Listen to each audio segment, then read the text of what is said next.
Nosotros venimos hoy cargados de muchas cosas de parte del Señor y queremos hablar a tu vida. Queremos que tú hoy abras tu conocimiento de que lo que hay de Dios en ti quede revelado. Y yo quiero tratar un tema bastante importante en nuestra vida, un tema que todos conocemos, la historia, todos conocemos el trasfondo de la historia de Moisés, porque Moisés Dios lo elige para una misión específica. Dios elige a Moisés para que Moisés libertara al pueblo del Señor que estaba cautivo en Israel, que tenía 430 años. Tenía allí en Egipto, y la Biblia dice que Dios levanta a Moisés con esa misión. Pero la parte que yo quiero enfocar hoy, hermano Christopher, es que la Biblia relata y especifica que Moisés duró 3 etapas en su vida. O sea, la vida de Moisés está priorizada en lo que es 3 etapas. Primero está una primera etapa de preparamiento, está una segunda etapa de 40 años más en el desierto, preparado espiritualmente, y luego está la última etapa y finalización de lo que es la vida de Moisés. Pero primero yo quiero que enfoquemos la primera etapa.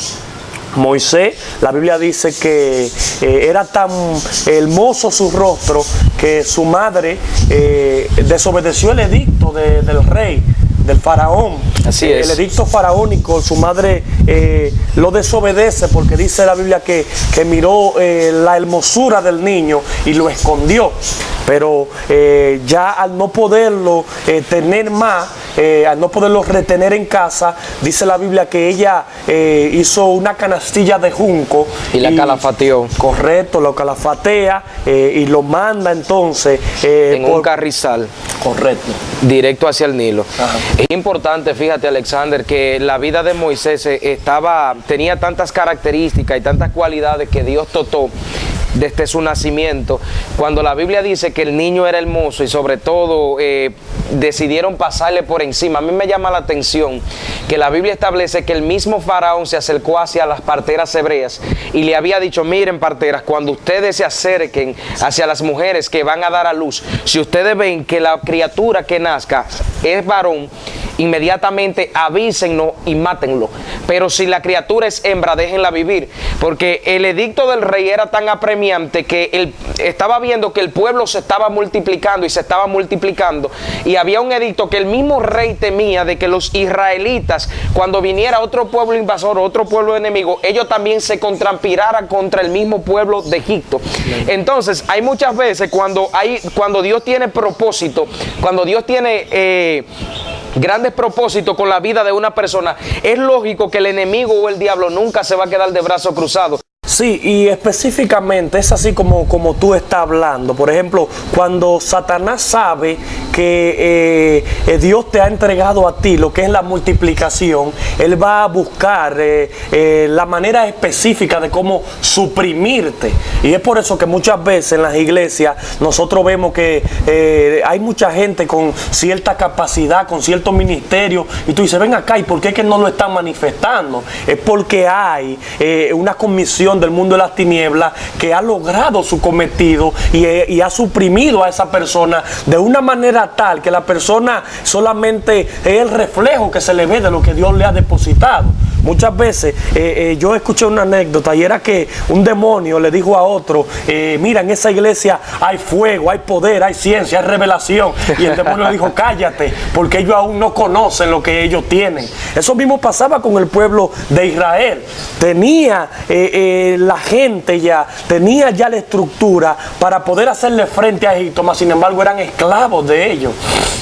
A mí me llama la atención, ministro, ya que estamos hablando de multiplicación y de una vida abundante, Es que la Biblia registra que mientras más los egipcios lo oprimían, más ellos se multiplicaban.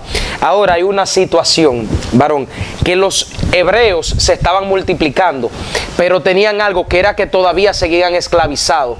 Hay algo que a veces sucede en nuestra vida, y es que a veces nosotros nos multiplicamos, pero seguimos siendo esclavos. Me llama la atención, quiero compartir y dialogar un poquito este tema. Egipto se enriqueció con todo lo que era la unción de José, porque el pueblo de Israel, el pueblo de Egipto no podía, el pueblo de Egipto no tiene ese poder. Ninguna nación es pagana, ninguna nación que no le sirva al Dios de Israel tiene el poder para multiplicarse. Me explico. La Biblia dice en Deuteronomio 8:18, dice: solamente acuérdate de Jehová tu Dios, porque Él es el que te da el poder para hacer riquezas, a fin de confirmar su pacto que ha jurado a tus padres. El pueblo de Egipto se enriqueció mediante la unción que tenía el pueblo de Israel. Y usted sabe por qué, porque Egipto no tiene el poder para hacer riqueza, ninguna nación. Sí. El poder para hacer riquezas lo tienes tú como hijo de Dios. Y hay veces que nosotros, escúcheme bien, nos multiplicamos en nuestro trabajo, nos multiplicamos a donde sea, pero seguimos siendo esclavos.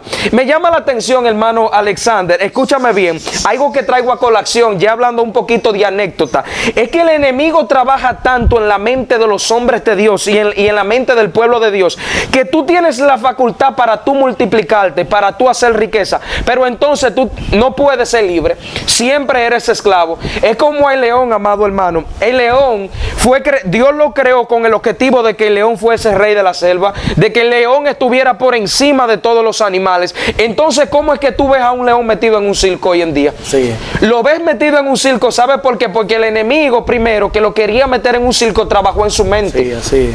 El enemigo trabajó en su mente. Está domado totalmente. Está completamente domado. Y esto fue lo que hizo especialmente el rey, el faraón Seti. Seti estaba trabajando tanto en la mente de los israelitas y lo estaba oprimiendo tanto que ellos lamentablemente no podían clamar a su Dios, sí. No podían ver a Dios, porque esto hace el problema, esto hace la hostigación, esto hace cuando el problema a ti te oprime, que tú no puedas escuchar la voz de Dios. Ya en otro periodo, cuando se levantó el faraón Ramsés, siendo hijo de Seti, dice que lo hostigaba tanto, lo ponía a trabajar con ladrillo, y el pueblo estaba tan cansado, estaba tan hostigado que no escuchaban a Moisés. Así es. Y a mí me llama la atención que muchas veces el problema, el proceso a nosotros nos hostiga tanto que hace que nosotros no escuchemos la voz de Dios, sí. O la voz de nuestro líder. Sí, y claro. Quiero dar a entender algo aquí, varón. ¿Por qué viene la fe?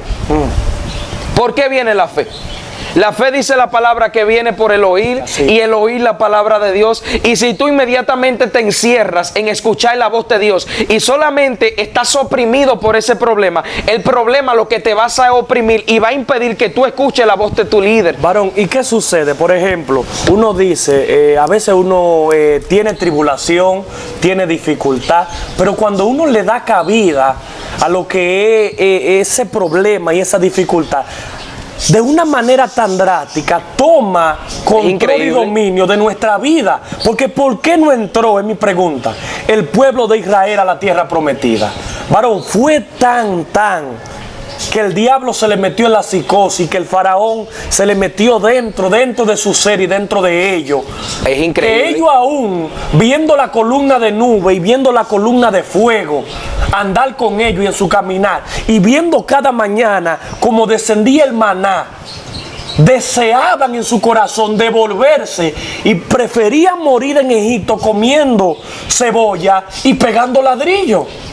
Es totalmente increíble. Tú estás viendo la mano de Dios en un desierto. Así es. Estás viendo la nube, la columna de nube cuando el sol está en su máxima expresión.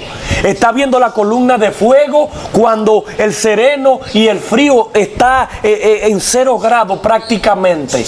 Y tú cuando te levantas estás viendo el maná caer del cielo y tú no poder asimilar eso. Y tú decir, verdaderamente Dios nos sacó de manos de servidumbre. No fueron una la ocasión que se levantó el pueblo y le dijo a Moisés, mejor hubiésemos preferido morir allá en Egipto. ¿Estás viendo? Faraón trabajó tanto en la mente de los israelitas, que ellos preferían mejor seguir siendo esclavos, porque ese es el problema, que hay mucha gente que Dios lo liberta, Así es. Dios lo liberta, pero todavía tienen la mente de esclavos. Sí.